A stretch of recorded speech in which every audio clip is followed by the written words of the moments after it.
Hello and welcome, David Judge here, and I'm here with Dan Valmadre. I always mix your name up, I don't know why. That's good. From Renowned Furniture, and we're here talking outsourcing, and we're here to talk to Dan today a little bit about how he's worked with us and his thoughts around outsourcing as well. So, welcome, Dan. Thank you, David. How are you? Yeah, good. So, before we do ask the questions, and I have all the questions here, just brief us a little bit about your business. Really quickly, it's probably about 40 years old. Renowned Furniture was formed by my predecessor, Des Brown, and it was predominantly a very small niche business that made very fine sort of antique reproduction furniture.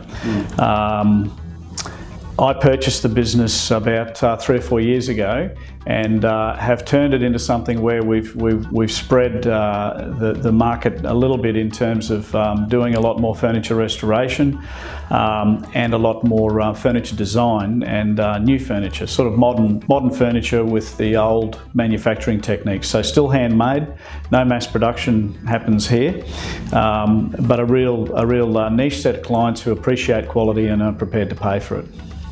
Okay, excellent. So that leads us in really well. So why is it within your business you decided to outsource? Yeah, good question. I guess there's a couple of things. Manufacturing furniture in Australia is certainly the high-end furniture is probably a dying art. To remain viable at all, we do have to mind our margins, and so your cost base by the time you start buying fine timbers from some of the high-end timber suppliers and people like that, before you know it, you've priced yourself off the market. A lot of small businesses like ours in the furniture making industry have folded over the last 5 or 10 years. We're one of the few left in Brisbane. There's not too many of us around. There's plenty of people who can make kitchen style furniture and cabinetry and joinery and things like that, but once you get up into the high end, you can count them on 1 or 2 hands. So I had somebody here, it was a qualified young lady with admin experience. She was looking after the books, and that's not an arduous task. There's not a lot of transactions, so ultimately we were looking for her to attempt some marketing and broaden our client base. And to be honest, we were out of ideas, and when you look at the overheads of the business, you've got somebody running administration, you've got myself running the business, from a more 30,000 foot level. You've got all your other fixed overheads. Before you know it, everything's hanging off a couple of craftsmen building furniture, and it doesn't take long to realise that something's got to give. So we started to look at the possibility of outsourcing. Yeah, definitely. And with that in mind, so we started working together, and the next question is actually asking about the importance of trust. How important is it, do you think? Because you had Alna working with you and you have Ross working with you now, and they're sitting in another country, and certainly if I just put it out there, they could be stealing all of your information and passing it on to your customers. So how important do you think it is, with that in mind? This interview's over. Yeah, that's right. How important is it you feel trust, especially when you're looking at outsourcing, and why? Well, I guess it's extremely important. I mean, you're talking about your intellectual property, so that is ultimately, your goodwill and your IP are the value of your business. So you are putting the sort of family jewels on the line to a certain extent, and taking a leap of faith. But in all honesty, you do the same thing when you employ an Australian. There are people here today, gone tomorrow, and there are people that jump from opposition companies, on an annual basis. There are government officials that go and strategically, join corporations and goodness knows what. So, reality is you've got to look at things on face value and take a step. We did that. I mean, we just decided that basically for the investment that we were making here internally in an attempt to grow our business, it was failing. Yes. So nothing ventured, nothing gained. We went out onto the internet and went searching to see what other alternatives are out there. I have some colleagues who have had some experience in this area, so I got a couple of recommendations and started to explore some options. And you know, as an older sort of guy that's been in business for some time, came to terms with the possibility of looking at outsourcing as an option. And it's a very good point. Especially around Australia and having an Australian employee, if anything, when you're looking at outsourcing, there's a stronger responsibility for you to build in a secure work environment and to put steps in place to prevent anyone from taking your data. And for example, for us, and I've mentioned this to you beforehand, that we're actually incorporated. So when Dan first started working with us, we were still at that stage where we were putting everything together, and now we're an incorporated business over in the Philippines, and every person that's an employee of that business signs a non-disclosure undertaking, which means if they were to ever take the data, that we could potentially throw them in jail. So there's a lot of other additional stronger measures that you have to put in place, if anything, to help build that trust when you're looking at setting up something overseas. Look, mate, I completely understand that. I mean, I've run much bigger businesses than this in the past. All of my employees were under CA agreements, yes. CAs. And ultimately, a lot of those agreements really are only as good as the will of the people that sign them. At the end of the day, are you really going to pursue it? Are you really going to end up throwing somebody in jail? It's great to be able to put forward that there has been a level of investment in protecting intellectual property. But, to my mind, if you meet with somebody like yourself, who's developed the company, is running the company, is available all the time, face to face, then ultimately I can only assume that psyche is translated to your offshore clients and to your offshore employees. So, to me, the rest is history. But certainly, I did give a couple of local outsourcing companies a go before we met. Yep. And two things really. One, the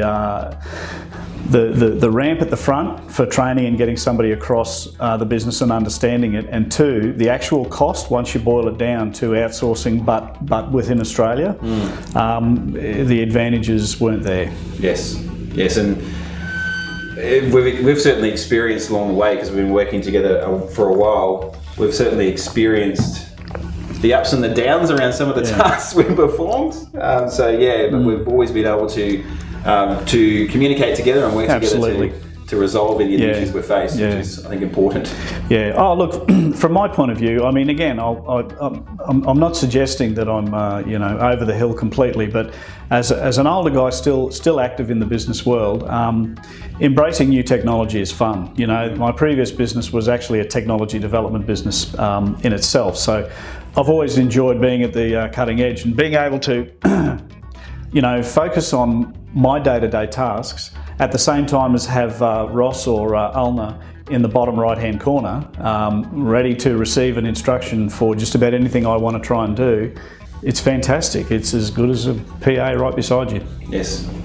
So, what limitations have you found around outsourcing?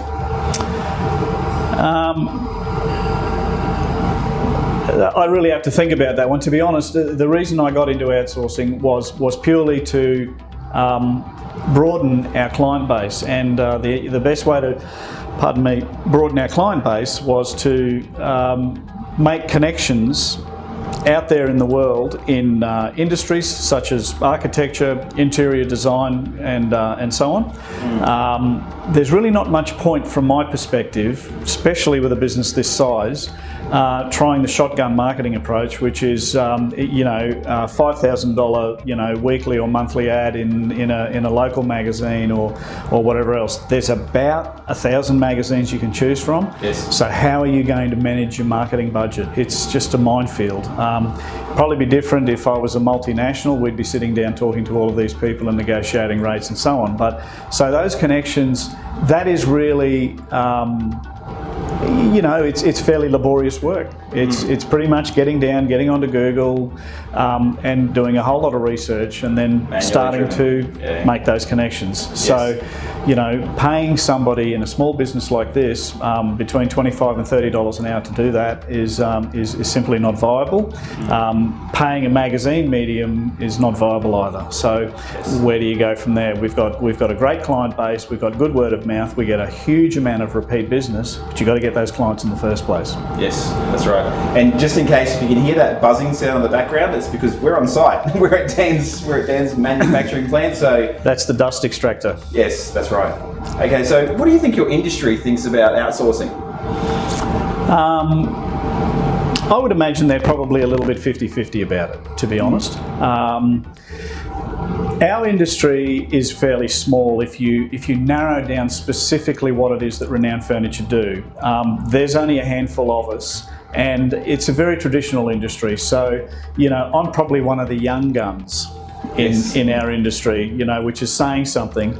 And so from that point of view, I would imagine that a lot of people probably look at it as risky, as something that you can't control. Whereas really from my perspective, it's quite the contrary. I can ramp it up, I can scale it back, I can make contact, I can voice face-to-face talk and call if I wish at any point. Yeah. I understand in the early days when you and I were chatting that there are all sorts of things when you were starting out. There's specific software where you can track and trace keystrokes and URLs that your employees are on, and all sorts of other things. So that's all great. That's your internal issue. You manage that and provide me with an end product that is fine, easy to manage, and I really like the fact that you can ramp it up, scale it back.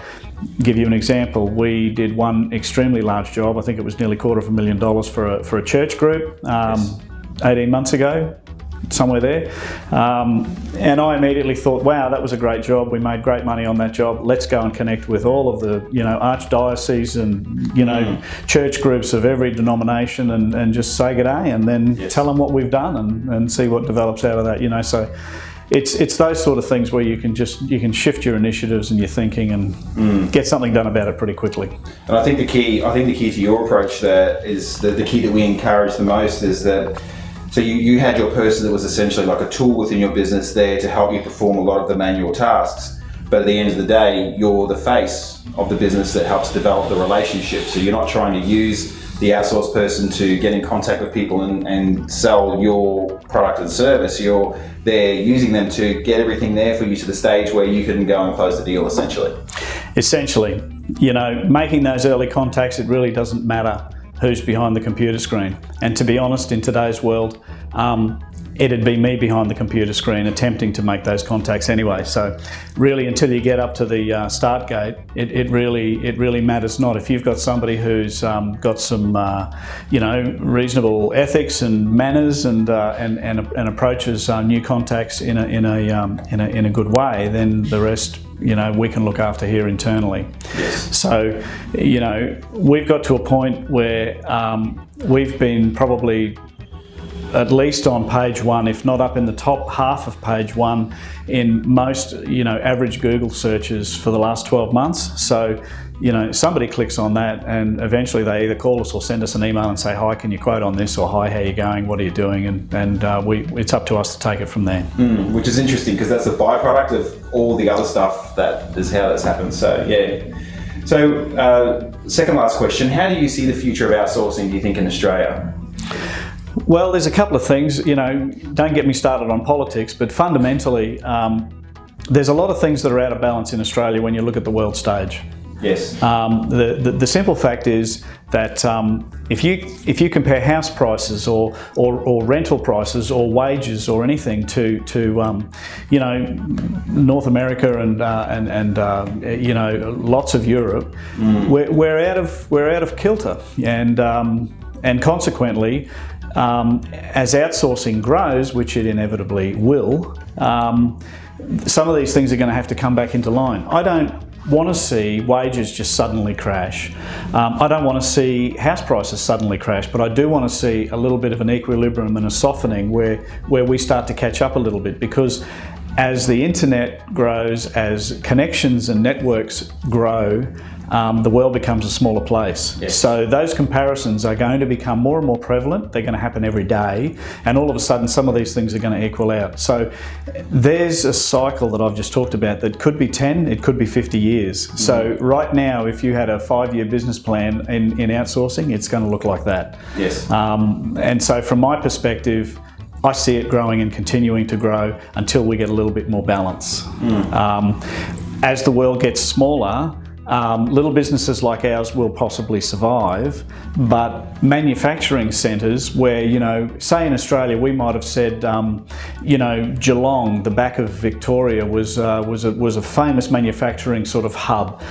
You know, west of Sydney was a famous manufacturing hub. These things are all changing and shifting, Yes. and all of a sudden, on a global scale, you start to say Southeast Asia is a major manufacturing hub. You know, and so that's really no different to outsourcing. It's exactly the same thing, isn't it? Because if we're importing a car, we're outsourcing the manufacturing of it. That's right. And it's no different to outsourcing some consulting, some bookwork, some marketing, some SEO, whatever. Yes.